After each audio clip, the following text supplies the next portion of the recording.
আপনারা কারা কারা একা একা যখন নামাজ পড়েন, নফল হোক সুন্নত হোক বা ফরজ হোক, যখন নামাজ পড়েন প্রায় রাকাতে সূরা কুল হুয়াল্লাহ পড়েন কারা কারা? একটু হাত তোলেন তো। আচ্ছা, হাত নামান। খুশি হয়ে হাত তুলছেন, মনে করছেন প্রশংসা পাবেন। প্রশংসা না, বরং একটা বদনাম পাওয়ার ভয় আছে। বিসমিল্লাহ বলো বিসমিল্লাহ, তবু নামে কাজ শুরু করি আল্লাহ। সূরা ইখলাস, এটাকে আমরা সাধারণত কুল হুয়াল্লাহ সূরা বলি, তাই না? ইখলাস মানেটা কি? আমরা যেহেতু এই সূরাগুলো নামাজের মধ্যে সবচেয়ে বেশি পাঠ করি, ঠিক না বেঠিক? এই সূরাগুলো অর্থাৎ শেষের দিককার সূরাগুলো আমরা যেহেতু বেশি নামাজের মধ্যে পাঠ করি, এই সূরাগুলোর অর্থ যদি আমি জানি, ব্যাখ্যা যদি আমি জানি, তাহলে নামাজের মধ্যে মনোযোগ ধরে রাখা সহজ হবে। কারণ আপনি মুখে কি পড়তেছেন আপনি নিজে অর্থ বুঝেন না, মন্ত্রের মতো পাঠ করতেছেন। যদিও না বুঝে পড়লেও আপনি সওয়াব পাবেন, কিন্তু না বুঝে পড়লে তো আর এই কোরআনে আল্লাহ কি বলেছে এটা জানতে পারবেন না। না জানলে সে অনুযায়ী আপনি আমলও করতে পারবেন না। এই জন্য আমাদেরকে বুঝতে হবে। এই জন্য সূরা ইখলাস সম্পর্কে আমরা জানি। ইখলাস এই সূরার নাম। সূরার নাম হলো সূরাতুল ইখলাস বা ইখলাসের সূরা। ইখলাস শব্দের একটা অর্থ হলো পিওর করা, খাঁটি করা। তার মানে আমাদের ইবাদতটা শুধু আল্লাহর জন্য হবে, খাঁটি হবে। এখানে কোনো ভেজাল অন্য কারোর জন্য সেটা হবে না। আমাদের দোয়াগুলো সব শুধু আল্লাহর জন্য হবে, খাঁটি এবং ফ্রেশ ভাবে আল্লাহর জন্য নিবেদন করবো, সাথে আর কারোর সেখানে শরীক করব না। এই জন্য এই সূরার নাম ইখলাস। যে এই সূরার মধ্যে আল্লাহর ইবাদত, একত্ববাদ, তাওহীদ, এটাকে খাঁটি করবার নির্দেশ দেওয়া হয়েছে। আল্লাহর কোনো শরীক নাই, এই জন্য এটাকে সূরা ইখলাস বলা হয়েছে, খাঁটি করার সূরা, ঈমানকে বিশুদ্ধ করা, তাওহীদকে ঠিক করার সূরা। একইভাবে ইখলাসের আরো বিভিন্ন অর্থ এবং বিভিন্ন ব্যাখ্যা আছে, আমরা শুধু এইটুকু বলি। এরপর আসা যাক সূরা কুল হুয়াল্লাহ। কেন আল্লাহ তাআলা এই সূরাটা নাজিল করলেন? কোরআনে কারীমের বিভিন্ন সূরা, বিভিন্ন আয়াত নাজিলের প্রেক্ষাপট আছে, যেটাকে শানে নুজুল বলা হয়। কেন এই সূরা আল্লাহ তাআলা আমাদেরকে দিয়েছেন, এ সম্পর্কে প্রিয় নবী সাল্লাল্লাহু আলাইহি সাল্লামের এক সাহাবী, তার থেকে একটি হাদিস বর্ণিত আছে। সেই হাদিসের আলোকে আমরা জানি যে মক্কার মুশরিকরা, মক্কার কাফিররা, অবিশ্বাসীরা, তারা প্রিয় নবী সাল্লাল্লাহু আলাইহি সাল্লাম যখন তাওহীদের দাওয়াত দিলেন, আল্লাহর পথে আসার দাওয়াত দিলেন, তারা বলল, মুহাম্মদ, আমরা তো সবার বংশ পরিচয় জানি। সেই যুগে মানুষ উটের পর্যন্ত বংশ পরিচয় জানতো, শিখতো। তো নবী সাল্লাল্লাহু আলাইহি সাল্লামকে তারা জিজ্ঞাসা করেছে, মুহাম্মদ, তোমার যে আল্লাহর কথা বলো, ঈমান আনার জন্য বলো, তোমার আল্লাহর বংশ পরিচয়টা একটু আমাদেরকে জানাও। মক্কার মুশরিকদের এরকম হাস্যকর দাবি শোনার পর প্রিয় নবী সাল্লাল্লাহু আলাইহি সাল্লামের প্রতি আল্লাহ তাআলা এই সূরা নাজিল করে তাদের এই প্রশ্নটা যে অবান্তর, আল্লাহ তাআলার যে কোনো বংশ পরিচয় নাই, আল্লাহর যে কোনো জন্মদাতা নাই, তিনি যে কোনো জন্মদাতার মুখাপেক্ষী নন, সে বিষয়টাকে আল্লাহ তাআলা বিশদভাবে এই সূরাতে বিবৃত করেছেন, বর্ণনা দিয়েছেন। এই জন্য ওই প্রেক্ষিতে এই সূরাটা নাজিল হয়েছে। কোন উলামায়ে কেরাম, কোন মুফাসসিরগণ অবশ্য ভিন্ন আরো একাধিক কথাও বলেছেন। তবে এটি সবচেয়ে প্রসিদ্ধ এবং বেশিরভাগ মুফাসসিরদের মতে এটি যে সূরা ইখলাস, কুল হুয়াল্লাহ সূরা নাজিল হয়েছে মক্কার মুশরিকরা প্রিয় নবী সাল্লাল্লাহু আলাইহি সাল্লামের কাছে আল্লাহর বংশ পরিচয় জানতে চাওয়ার মতো মূর্খতাসুলভ প্রশ্ন করেছে। সেই প্রশ্নের জবাবে এই সূরায় আল্লাহ রাব্বুল আলামিন বিস্তারিত বিবরণ দিয়েছেন। এবার আসুন আমরা এই সূরায় কি বলেছেন আল্লাহ রাব্বুল আলামিন সে বিষয়ে জানবো, এবং সেই সাথে এই সূরাটার বিশেষ ফজিলত আছে। সূরা ইখলাসের আবার স্পেশাল ফজিলত আছে, কি সেটা আমরা জানবো ইনশাআল্লাহ তাআলা। আমরা প্রথমে আসুন সূরার অর্থ আমরা জেনে নেই। কুল হুয়াল্লাহু আহাদ। আমার সাথে সাথে আপনারা বলুন, কুল হুয়াল্লাহু আহাদ, আল্লাহুস সামাদ, লাম ইয়ালিদ ওয়া লাম ইউলাদ ওয়া লাম ইয়াকুল লাহু কুফুয়ান আহাদ। কুল হুয়াল্লাহু আহাদের অর্থ হলো বলুন। কুল মানে বলুন। এই কুলটা বড় কাফের কুল। আমরা অনেকে কয় রস্যকার কুল ও কুল, বড়ই লিখতে যে কুল লিখি আমরা ওইরকম বলি। এই কাফটা ভেতর থেকে আসবে। কুল কুল কুল বললে তার অর্থ হবে বলো। আর যদি ছোট কাফের কুল অর্থাৎ বাংলা করস্যকার কুল ও কুল লিখি যে আমরা ওরকম কুল যদি বলেন, আরবিতে তার অর্থ হলো খাও। একটা হলো বলো, আরেকটা হলো খাও। অর্থের মধ্যে বেশ কম আছে না নাই? অনেক বেশ কম। কোথায় খাওয়া আর কোথায় বলা। এই জন্য এই কফটাকে একটু শুদ্ধ করার চেষ্টা করতে হবে।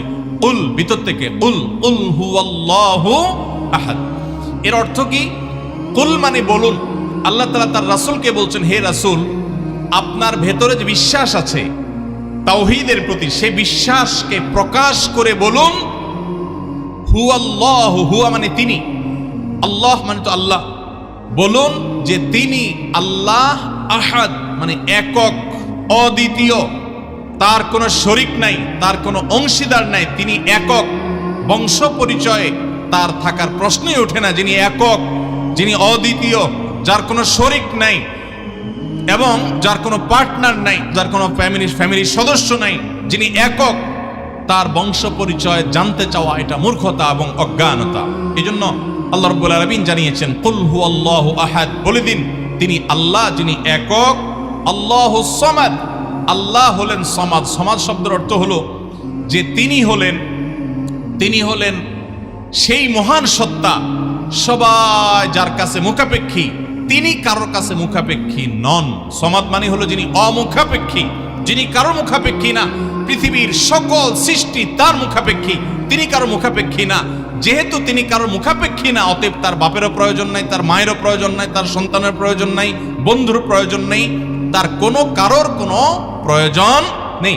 সবার তাকে প্রয়োজন, কিন্তু তিনি কারোর কাছে মুখাপেক্ষী নন। আল্লাহুস সামাদ, লাম ইয়ালিদ ওয়া লাম ইউলাদ, যেহেতু তিনি কারো মুখাপেক্ষী নন, এজন্য তিনি কাউকে জন্ম দেননি। ওয়া লাম ইউলাদ, এবং তাকেও কেউ জন্ম দেয়নি। যেহেতু তিনি কোনো কারো মুখাপেক্ষী না, এজন্য তার বাপ মারও প্রয়োজন নাই। আমরা দুনিয়াতে আসার জন্য বাপ মার মুখাপেক্ষী, বাপ মা ছাড়া আসতে পারি না। যেহেতু আল্লাহ কারো মুখাপেক্ষী নন, এই জন্য তার কোনো জন্মদাতার প্রয়োজন হয়নি।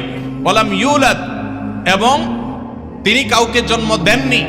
কারণ আমাদের সন্তান সন্ততি জন্ম দিতে হয় আমাদের প্রয়োজনে, কারণ আমার বংশধারা ধরে রাখতে হবে, আমার নামটা ধরে রাখতে হবে, আমার সম্পদ রক্ষণাবেক্ষণ করতে হবে, বৃদ্ধকালে আমাকে দেখাশোনা করতে হবে।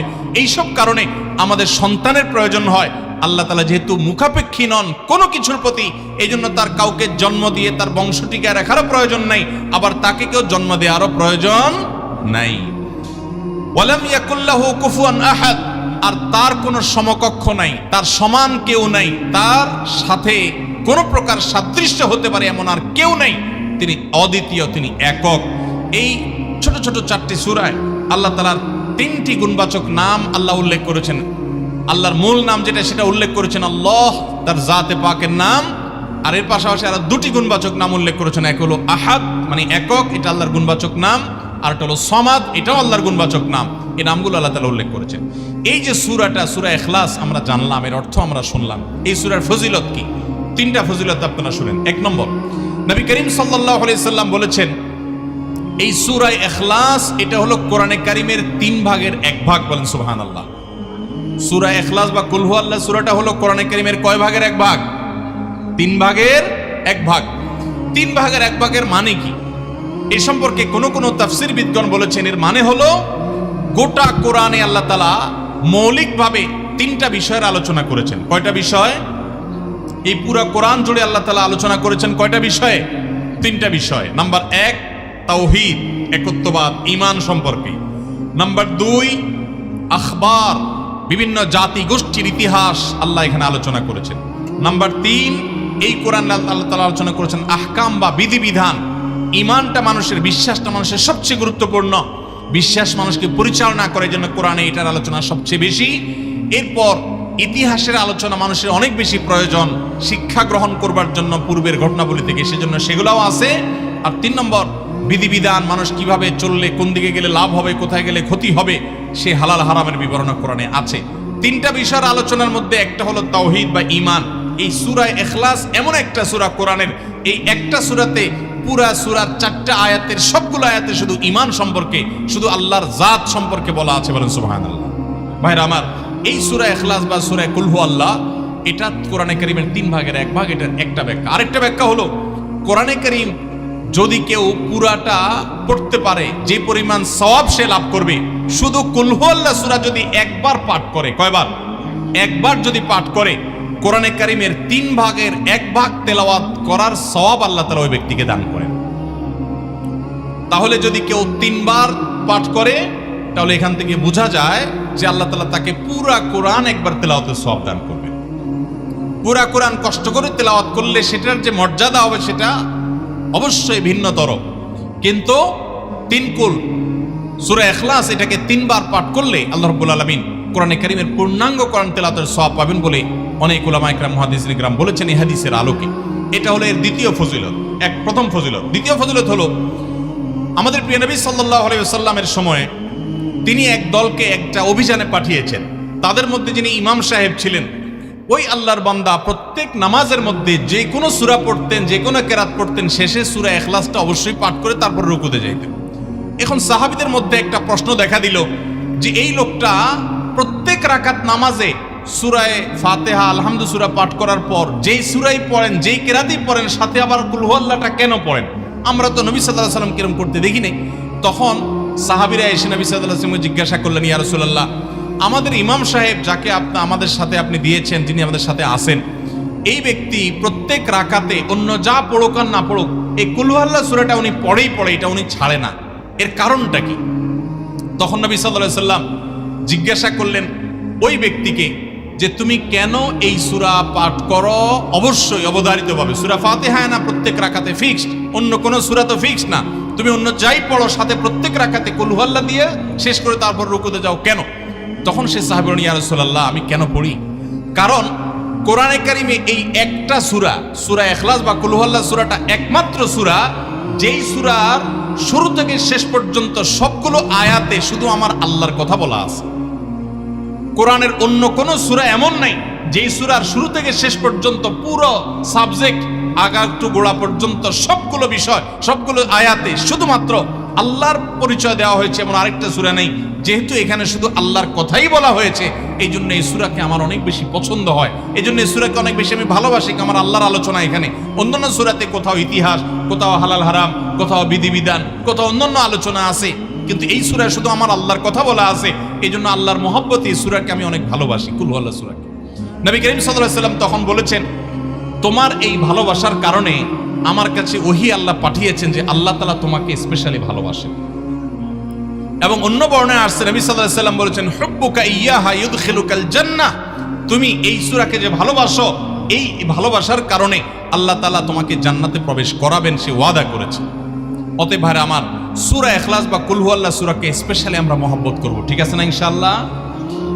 এই সাহাবীর পাশাপাশি মদিনায় আরেক সাহাবী, তিনিও ইমামতি করতেন এবং ইমাম হিসাবে দায়িত্ব প্রাপ্ত ছিলেন নবী সাল্লাল্লাহু আলাইহি ওয়াসাল্লাম তরফ থেকে, তিনিও একই কাজ করতেন। তার ব্যাপারে নবী সাল্লাল্লাহু আলাইহি ওয়াসাল্লামের একই রকমের জবাব দেওয়ার কথা আমরা হাদিস থেকে জানতে পারি। সেখান থেকে সূরা ইখলাসের মর্যাদা বোঝা যায়। আমরাও অনেকে সূরা ইখলাস প্রায় রাকাতে পড়ি, আছে না নাই?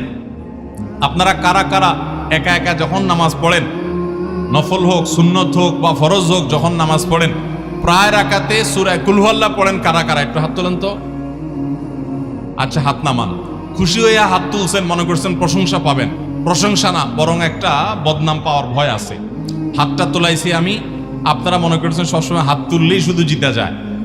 দেখেন, যারা সূরা ইখলাসকে মহব্বত করে, এই যে ঘটনা আমরা শোনালাম নবী সাল্লাল্লাহু আলাইহি ওয়াসাল্লাম, এটা জেনে যে আমার আল্লাহর আলোচনা আছে এই সূরায়, অন্য কোনো আলোচনা নাই, আল্লাহর পরিচয় উল্লেখ করা আছে, আল্লাহর বৈশিষ্ট্য এবং ক্ষমতার উল্লেখ আছে, সেই মহব্বতে যদি কেউ সূরা ইখলাসকে মহব্বতের সাথে ধীরে ধীরে পড়ে, তাহলে তো তিনি অবশ্যই আল্লাহর কাছে বিশেষ মর্যাদা পাবেন। ওই সাহাবীর মতো আল্লাহর ভালোবাসা পাওয়ার সম্ভাবনা জোরালো। তবে আমাদের বেশিরভাগ মানুষ কুল হুয়াল্লাহ সূরা দিয়ে নামাজ পড়ে নামাজ শর্ট করার জন্য, ঠিক না বেঠিক? তাহলে এবার যদি আমি বলি কারা কারা নামাজ সংক্ষেপ করার জন্য কুল হুয়াল্লাহ সূরা দিয়ে নামাজ পড়েন, তাহলে দেখা যাবে হাত ওইগুলো আবার উঠছে। তাহলে সংক্ষেপ করার উদ্দেশ্যে সূরা কুল হুয়াল্লাহ পড়লে সেটার কারণে আল্লাহর কাছে সওয়াব পাবেন না, বরং আপনার নামাজের মর্যাদা আরো কমবে। নামাজ কি সংক্ষেপে করতে হয় না লম্বা সময় নিয়ে করতে হয়? আমরা খাওয়াটা খুব ধীরে সুস্থে খাই, ঘুমটা খুব ঠান্ডা মাথায় যায়, কাজকাম খুব ঠান্ডা মাথায় করি, শ্বশুরবাড়ি গেলে খুব আস্তে ধীরে যাই, সব কাজকামগুলো আমরা ধীরে সুস্থে করা পছন্দ করি। শুধু নামাজের বেলা আসলে, জিকির তসবির বেলা আসলে আমরা 4G 5G গতিতে, তুফান মেলের গতিতে যত তাড়াতাড়ি সম্ভব করার চেষ্টা করি। সব জায়গায় গতি ভালো না, মোবাইলের নেট স্পিডের গতি ভালো বুঝলাম, কিন্তু তেলাওয়াত যে যত ধীরে ধীরে করবে, নামাজ যে যত আস্তে আস্তে পড়বে, আপনি মসজিদে লক্ষ্য রাখবেন, আপনার মসজিদে যেই লোকটার নামাজের সবচেয়ে বেশি সময় লাগায়, যেই লোকটার 2 রাকাত নামাজে সবচেয়ে বেশি সময় ব্যয় করে, আপনি নিশ্চিত ধরে নেবেন এই লোকটার নামাজি হিসাবে তত আল্লাহর কাছে প্রিয় এবং শ্রেষ্ঠ। অতএব সময় নিয়ে নামাজ পড়বো তো ইনশাআল্লাহ। আমাদের অনেকেরই তাড়াহুড়া করে নামাজ পড়ার স্বভাব আছে ভাইরা, ভালো না এটা। যাই হোক, তো সূরা ইখলাস আমরা এটাকে সংক্ষেপ করার জন্য পড়বো না, মহব্বত করার জন্য পড়বো আজ থেকে, ঠিক আছে তো ইনশাআল্লাহ।